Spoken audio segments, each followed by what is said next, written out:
não precisa ensinar comportamento para as pessoas, diz o pregador da graça moderno.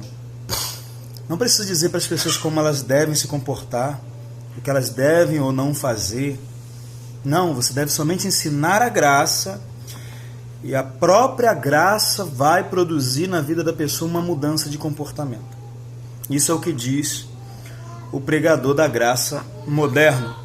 Mas vamos ver o que diz o pregador da graça raiz, né? Tem o pregador da graça Nutella e tem o pregador da graça raiz, que é nada mais, nada menos do que o apóstolo Paulo.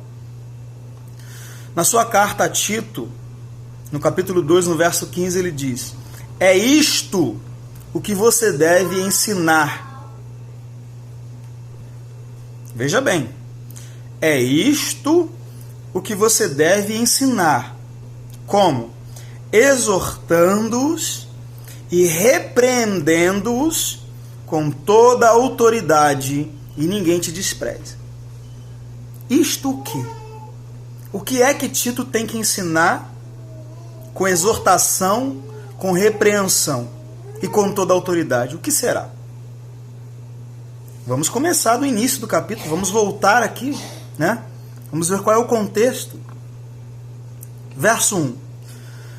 Você, porém, fale o que está de acordo com a sã doutrina. Lembra aquela sã doutrina que Paulo disse lá na segunda carta a Timóteo, no capítulo 4, que nos últimos tempos não suportariam a sã doutrina, mas sentindo coceira nos ouvidos, ajuntariam para si mestres segundo suas próprias cobiças?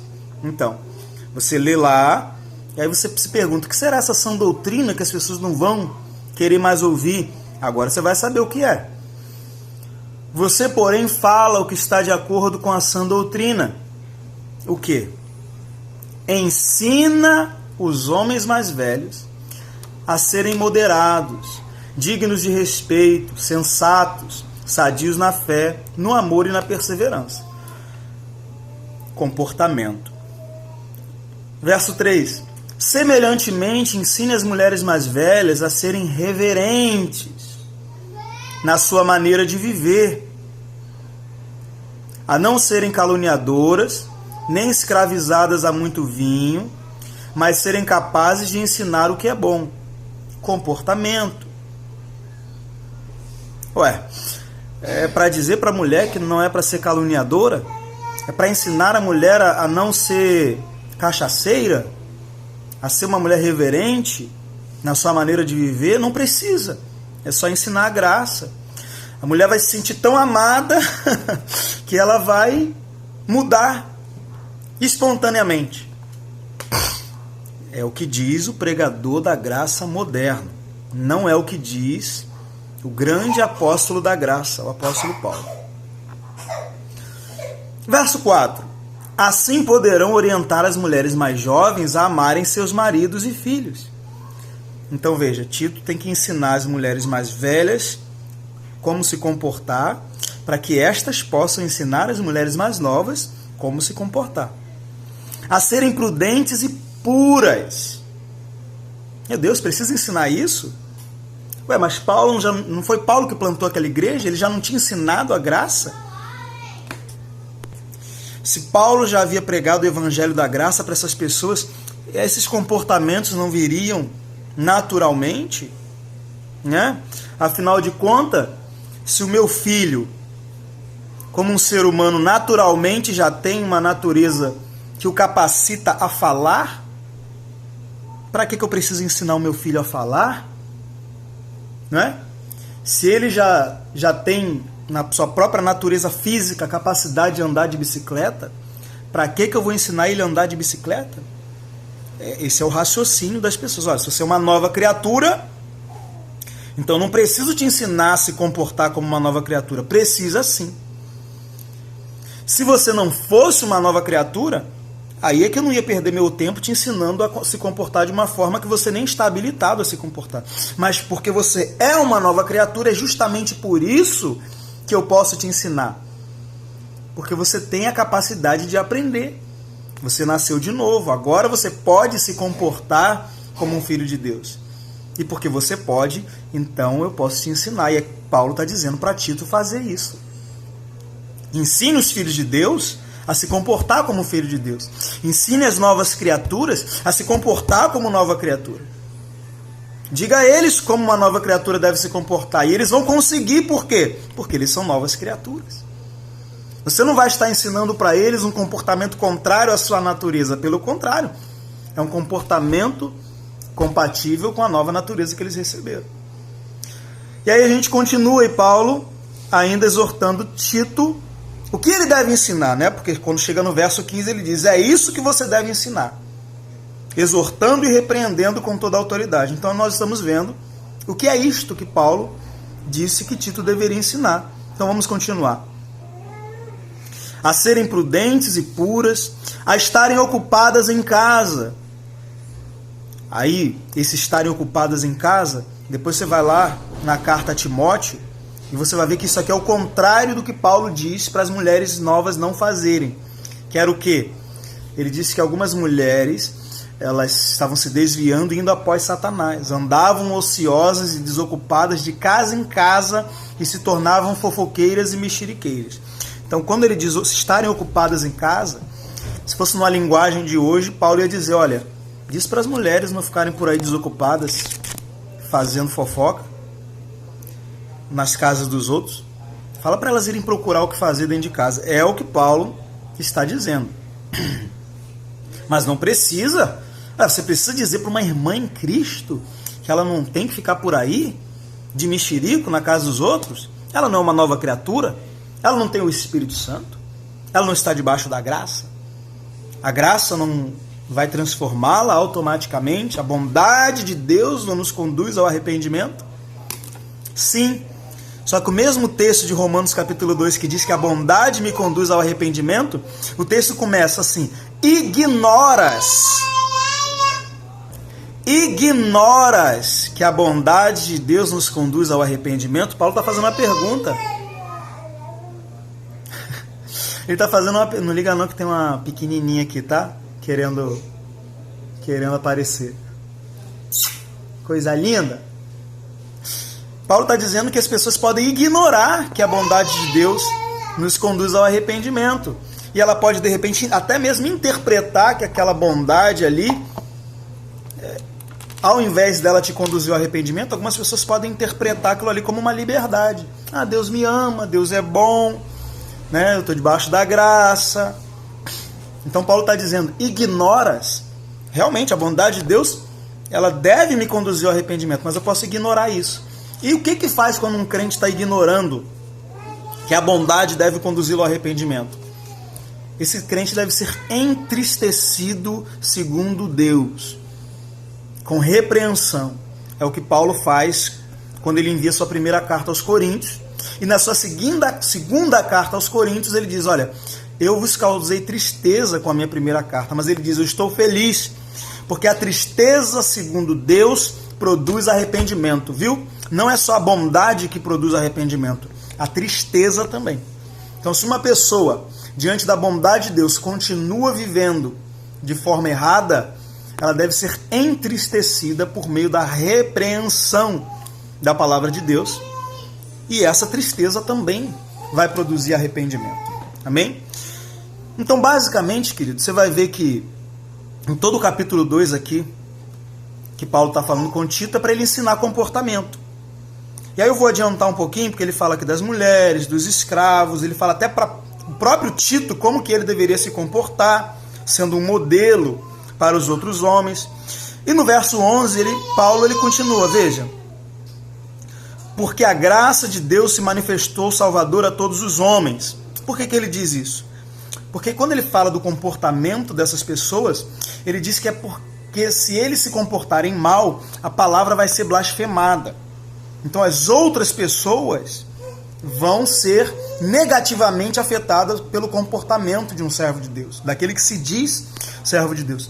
Então Paulo diz: olha, você deve se comportar bem. Por quê? Porque a graça se manifestou salvadora a todos os homens.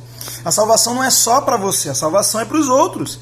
Então você deve fazer de tudo para que a sua conduta seja um testemunho para os outros, porque a graça se manifestou salvadora a todos os homens, e não só a você, queridinho. Então Então, a sua santidade não conquistou a sua salvação. A obra de Cristo, sim, mas a sua santidade pode levar outras pessoas a serem salvas. E a falta dela na sua vida pode te levar também a comprometer a sua salvação. Ok? Porque a graça de Deus se manifestou salvadora a todos os homens, ensinando-nos a renunciar à impiedade e às paixões mundanas.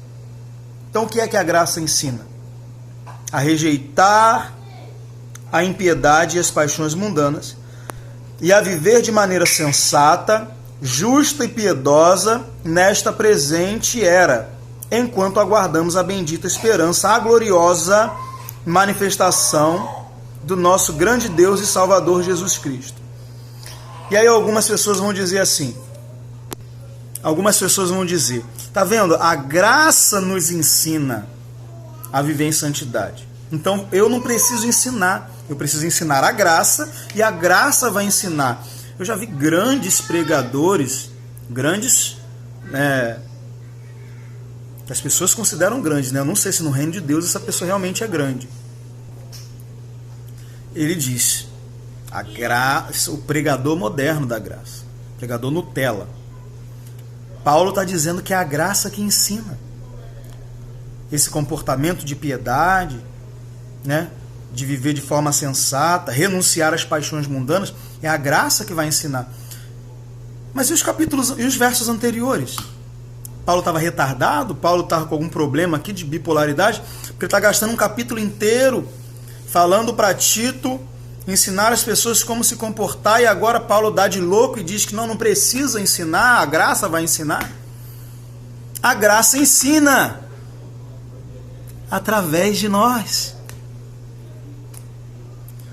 Paulo não disse que ele, como pregador, né, que o dom ministerial é uma graça que nos é concedida? Ele não disse que ele, o ministério dele, ele disse que trabalhou mais do que todos, mas não ele, a graça de Deus com ele.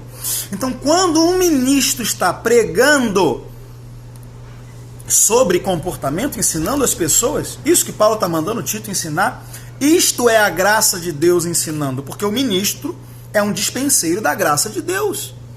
Ora, quando a graça de Deus leva alguém ao arrependimento e à salvação, não tem um ministro ali, não tem um cristão ali pregando para aquela pessoa? Então não é... Gente, a pessoa tem muita imaginação. A graça ensina. Aí parece que, né? A graça ensina. Quando tem alguém te corrigindo, querido, isso é a graça de Deus, isso é a misericórdia de Deus se manifestando na sua vida. Ok? Então não tem como Paulo dizer que não é só a graça que ensina, não precisa ensinar. Isso anularia todo o contexto no qual esse verso está inserido. E aí, ele continua. Nós vamos viver de forma justa, piedosa nessa era, enquanto aguardamos a bendita esperança, a gloriosa manifestação de nosso grande Deus e Salvador Jesus Cristo. Ele se entregou por nós, a fim de remir de toda maldade e purificar para si um povo particularmente seu, dedicado à prática das boas obras. E aí no verso 15, e é isso o que você deve ensinar, exortando e repreendendo com toda a autoridade, ninguém te despreze. Quem que ia ensinar? Tito ia ensinar. O líder daquelas pessoas ia ensinar para elas. Isso é a graça de Deus que Paulo pregava. Não essa graça barata, irresponsável, porca, que não é a graça de Deus. Não é. Eles dizem que parece que eles estão tentando exaltar a graça de Deus, mas eles estão diminuindo ela. Porque a verdadeira graça, ela não só te resgata, não só te perdoa, não só te aceita, mas ela é poderosa o suficiente para te levar a uma vida que glorifica aquele que te salvou. Cristo te salvou não por obras, mas para as obras. E as suas obras glorificam aquele que te salvou, independente das obras. Amém, querido? Então, Vamos meditar mais na palavra de Deus, né? Não vamos acreditar em qualquer bobagem, por mais que seja um grande pastor famoso, com uma igreja grande, bonita, muitos seguidores. Não se esqueçam que Paulo diz que nos últimos dias muitos não suportariam a sã doutrina, mas sentindo coceiras nos ouvidos, ajuntariam para si mestres segundo suas próprias cobiças. Jesus disse que apertado é o caminho, estreita é a porta, e poucos são os que entram por ela. Então veja, cuidado, não acha assim, fulano. Uma vez eu estava conversando sobre isso com um rapaz e eu estava criticando a pregação de um ministro. Ele disse, poxa, mas olha a igreja dele, olha quantas pessoas, olha o que Deus está fazendo na vida dele. Não é possível que ele está fora da vontade de Deus. Como se resultado fosse comprovação de que o que ele está pregando está certo. Jesus disse que quando surgissem falsos profetas, falsos mestres, muitos seguiriam. Então cuidado, medite nas Escrituras. Medite nas Escrituras. Cuidado com essa atitude de querer ouvir só o que te agrada. É justamente isso que Paulo disse que iria acontecer nos últimos dias. As pessoas procurariam mestres segundo suas próprias cobiças e não suportariam ouvir sã doutrina.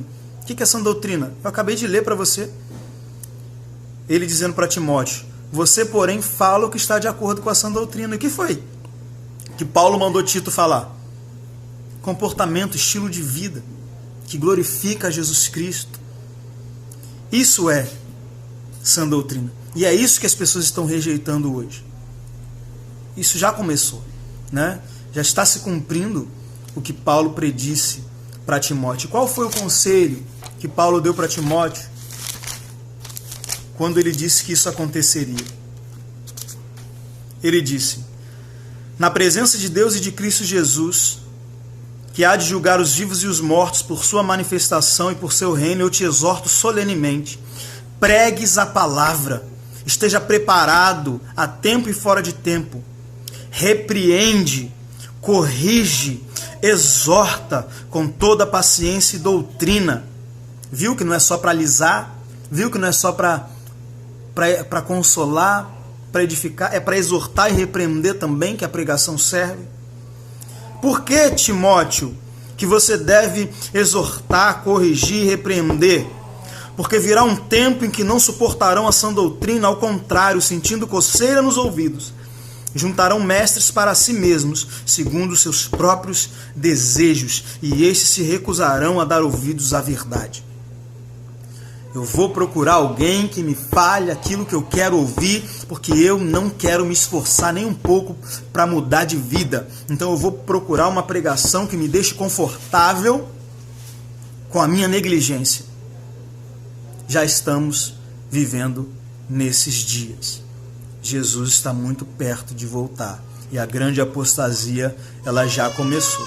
E como eu tenho dito, a grande apostasia dos últimos dias é a falsa mensagem da graça.